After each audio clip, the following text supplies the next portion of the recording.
You don't get rejected like that unless they think you're nothing. The chandelier light spilled across polished marble floors, catching on crystal glasses and tailored suits, but somehow it stopped just short of Emily Carter, as if even the room had decided she didn't belong. She stood near the center of it all. Fingers wrapped gently around her son's small hand, his sneakers too worn for a place where valet tickets cost more than her weekly groceries, and across from her, Jason Miller adjusted his cufflinks like this was just another inconvenience he needed to manage, his voice low but sharp enough to slice through the soft hum of polite conversation. "I'm sorry, Emily, but we can't make exceptions," he said, not looking at her for more than a second, like eye contact might imply equality, and a few heads turned. Then a few more until the quiet curiosity of a crowd settled in, subtle smiles, raised brows, the kind of attention that doesn't shout but lingers long enough to make humiliation bloom under your skin. Emily didn't argue, didn't plead, didn't even shift her weight. She just nodded once, slow and measured, as if she had expected this exact moment down to the second. Her son glanced up at her, searching her face for something, anger, maybe, or hurt, but found neither. Only a stillness that felt out of place in a room built on status and noise. Somewhere behind them a glass clinked, someone whispered Jason's name with approval, and his new partner, elegant, effortless, rested a hand lightly on his arm, sealing the moment with a smile that said this was all perfectly reasonable. Emily's grip on her son's hand tightened just slightly, not enough to hurt, just enough to anchor herself, and for a fraction of a second, her eyes lifted, scanning the room not in defeat, but in quiet calculation, as if she were memorizing every face, every reaction, every detail of the space that had just decided her worth. And then she exhaled, soft and controlled, before turning to leave, her heels barely making a sound against the marble. But the silence she carried with her lingered far louder than anything that had just been said. The elevator doors slid shut with a soft chime, sealing off the laughter and low murmurs behind her, and for the first time that night, the air felt different, quieter, as if the world outside that ballroom no longer required her to shrink. Her son leaned gently against her side, his small voice breaking the silence, asking if they had done something wrong, and Emily lowered her gaze to meet his, her expression steady, almost calm, as she brushed a loose strand of hair from his forehead and whispered that sometimes people say no because they cannot see far enough, not because you are not enough. And the boy nodded slowly, trusting her without question, the way children do when they believe in someone who refuses to break. The parking lot outside stretched wide under cold white lights, rows of polished cars reflecting a life that had once been hers in a different form, a different name, and as she walked past them, her heels clicking softly against the concrete, a memory flickered uninvited, not loud or dramatic, but precise, like a photograph pulled from a drawer she never opened anymore. Jason's hand sliding a ring onto her finger years ago, his voice warm, promising a future that had felt permanent at the time, and then another image followed just as quickly. That same hand letting go, choosing convenience over commitment, ambition over loyalty, leaving her standing in a doorway with a child in her arms and silence filling the space where answers should have been. Emily reached her car, an older model that carried more miles than it should, and paused for just a second before unlocking it, her reflection faintly visible in the window, not broken, not defeated, just different, shaped by every quiet morning she had gotten up before sunrise, every shift she had worked, every moment she had chosen dignity over desperation. And as she opened the door and helped her son inside, her movements remained unhurried, controlled, like someone who had already decided that tonight was not an ending, just a page she had already outgrown. The engine started with a low, steady hum, filling the quiet space as the city lights stretched out ahead of them, and Emily kept both hands on the steering wheel, her posture straight, her gaze fixed forward like she had somewhere far more important to be than the place she had just left behind. And yet her mind moved differently, not drifting, not breaking, but organizing, piece by piece, Like someone who had learned that survival was not about reacting, it was about preparing. Her son had already fallen asleep in the back seat, his head tilted gently against the window, and in the reflection of the rearview mirror. She watched him for a moment longer than necessary, as if reminding herself exactly why she had endured every closed door, every quiet dismissal, every version of that same conversation she had heard in different rooms with different faces. A red light stopped the car, and for a brief second, the glow washed over her features, revealing something that had not been visible inside that ballroom. Not softness, not pain, but clarity, the kind that only comes after everything unnecessary has already been stripped away. And her phone, resting on the passenger seat, lit up with a single notification, the screen bright against the dark interior, a message from an unknown number, simple and precise, requesting a meeting. No introduction, no explanation, just a time, a location downtown, and a name she did not recognize. Yet something about it made her pause, not out of hesitation, but recognition of opportunity, the kind that does not arrive loudly but waits to be noticed. The light turned green.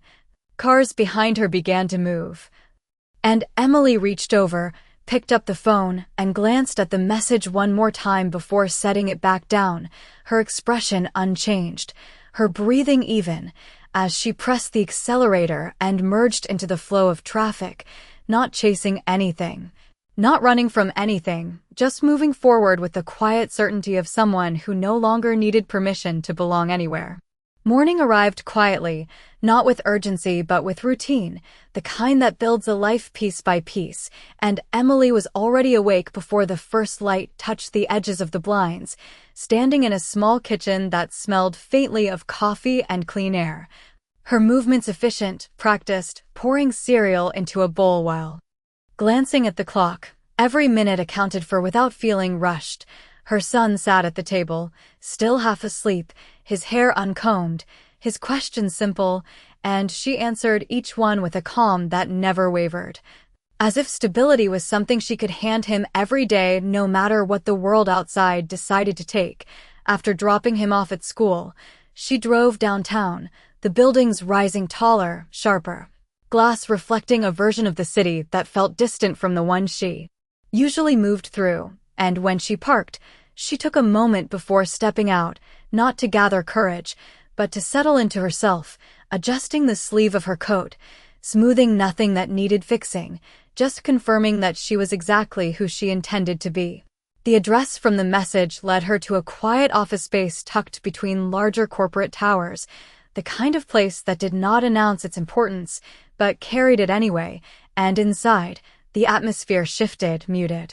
Conversations, deliberate footsteps, a receptionist who looked up with recognition rather than surprise, as if Emily had been expected long before she arrived. She gave her name, simple and clear, and was asked to wait. The seconds stretching just enough to notice the details, the framed certifications on the wall, the subtle precision of everything in the room, and then a door opened down the hall, not abruptly, not dramatically, just enough to change the direction of the moment.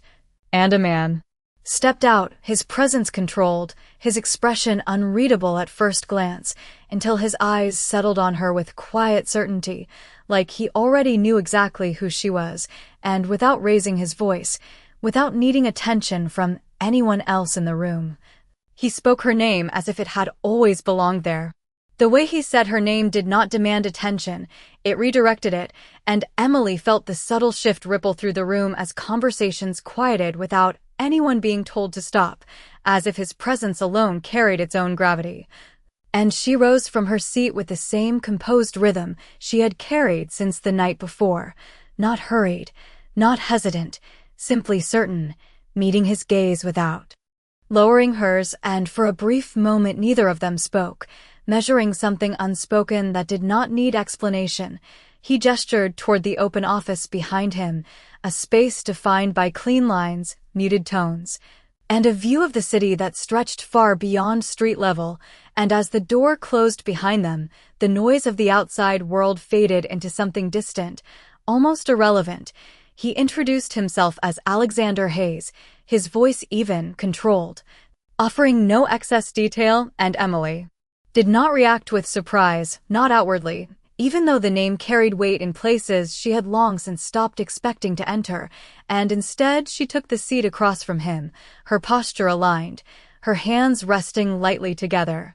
listening as he spoke not about her past, not about sympathy, but about her decisions, the choices she had made under pressure, the way she had rebuilt without drawing attention to herself, and it became clear within seconds that this was not a coincidence.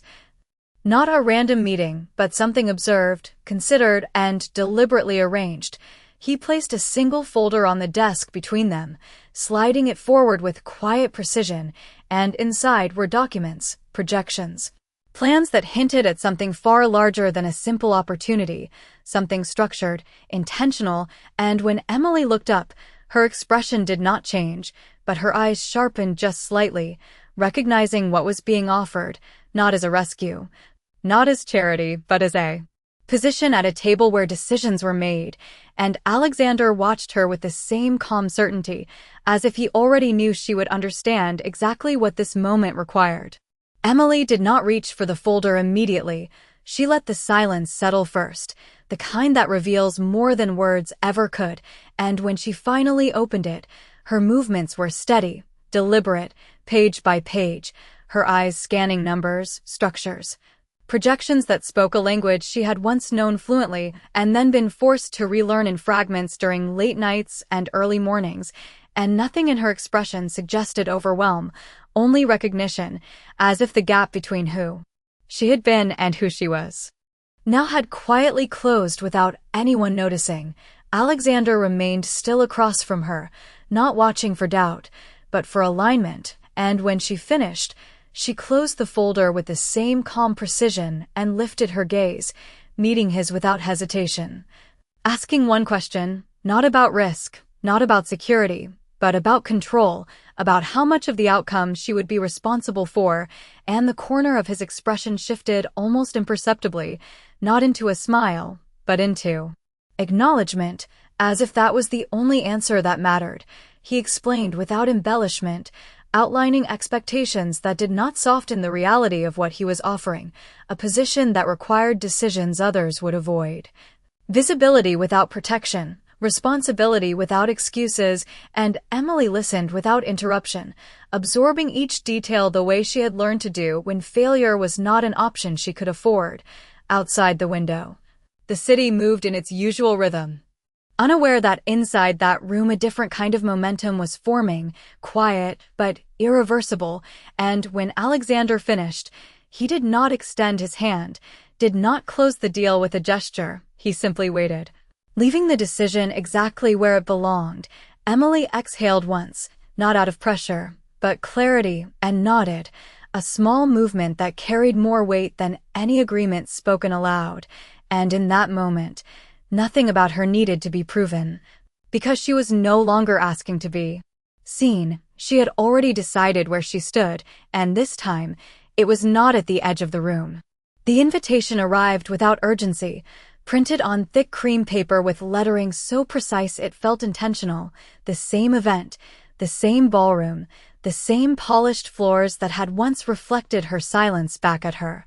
And Emily held it for a moment longer than necessary, not because she was unsure, but because she understood exactly what it represented, not a second chance, not an apology, but a stage that had not changed, only the roles within it had. The evening air carried a soft chill as she stepped out of the car days later, her heels meeting the pavement with a quiet confidence that did not seek attention, yet commanded it anyway, her dress simple, structured, nothing excessive, just enough to belong anywhere without asking permission, and as she entered the room, the light found her differently this time, not avoiding, not dimming, but settling naturally along the lines of someone who no longer stood on the outside of anything. Conversations continued, laughter rose and fell, but a few glances lingered a second longer, subtle shifts in posture, recognition without certainty. And across the room, Jason Miller noticed her almost by instinct, his expression tightening just slightly before smoothing into something practiced, controlled, as if the past could be managed the same way he managed everything else. His partner at his side following his gaze with a polite curiosity that quickly turned into quiet judgment. Emily did not change her pace, did not acknowledge the attention gathering around her. She simply moved forward, her focus steady, until she reached the center of the room where their paths would inevitably cross again. And when Jason finally spoke, his tone carried the same measured distance, the same dismissal wrapped in courtesy, asking if she was lost, if she needed assistance, as though nothing had shifted at all. And Emily met his words with a calm that did not mirror his, did not resist it, just existed beyond it, her expression unreadable, her presence unchanged, and somewhere behind her, the sound of a door opening cut softly through the noise, not loud enough to interrupt, but enough to begin changing the direction of everything. The sound did not demand attention, it redirected it, and one by one, conversations softened as heads turned toward the entrance where Alexander Hayes stepped in with the same controlled presence that never needed introduction, his pace unhurried, his expression composed, and the shift in the room was immediate but subtle, like a current changing direction beneath still water. Jason's posture adjusted almost instinctively, the confidence in his stance tightening at the edges as recognition settled in, not of Emily, but of the man approaching behind her, a realization that carried weight he could not ignore. And as Alexander moved closer, he did not look around, did not acknowledge anyone else, his focus fixed with quiet precision until he reached Emily, stopping just within her space, as if that had always been the destination. There was no dramatic pause, no raised voice, only a simple gesture as he extended his hand toward her, not to assist, not to display, but to confirm, and when he spoke her name, it carried across the immediate circle with a clarity that reshaped the moment, not louder, just undeniable, and the room responded in the only way it could, with silence that felt heavier than any reaction. Emily placed her hand in his without hesitation, her posture unchanged, her expression calm, and in that small movement, the distance between who she had been in this room and who she was now disappeared entirely, replaced by something far more defined, and Alexander turned slightly, addressing the space around them with measured authority, introducing her not as a guest, not as a former anything, but as the partner leading the next phase of a project that, without anyone needing to say it aloud, every person there understood they were no longer in control of. Jason did not speak immediately. His expression caught between disbelief and calculation, the pieces aligning too late, the memory of his own words from days before echoing in a context that no longer favored him, and Emily did not look at him right away, did not rush the moment. She simply stood where she was, steady, composed, allowing the silence to complete what no explanation ever could. No one moved at first, as if the room itself needed a moment to understand what had just shifted, and Emily could feel it without turning, the weight of recognition settling into every corner, quiet, undeniable, permanent. She finally let her gaze move, not sharply, not with intention to confront, but with the calm curiosity of someone who no longer needed to avoid anything, and when her eyes met Jason's, there was no anger waiting there. No trace of the woman who had once stood in the same place asking for something he refused to give, only a stillness that made his earlier certainty feel misplaced, almost irrelevant. He opened his mouth as if to speak, to correct, to reframe, but nothing came out that could match the reality already unfolding around him, because the room had already decided what was true, and this time, it was not based on his voice. Alexander released her hand not as a dismissal, but as a quiet acknowledgement that she did not need support to stand where she was, and Emily took a single step forward, not toward Jason, not toward anyone in particular, just into the space that had once excluded her presence now part of its center without resistance. Conversations began to return, softer, more measured, people adjusting their tone, their posture, their assumptions, and she did not engage, did not claim attention, she simply existed within it. fully, completely, as if she had always belonged there. After a moment, she turned slightly, her expression unchanged, and walked past Jason without pause, without a word, leaving behind not a victory speech, not a reaction, but something far more lasting, the quiet understanding that she had never needed to fight for a place that was already hers to grow into. And as the lights reflected off the marble once more, it was no longer her absence they mirrored, but her presence, steady and undeniable. And in that silence, everything that needed to be said had already been understood.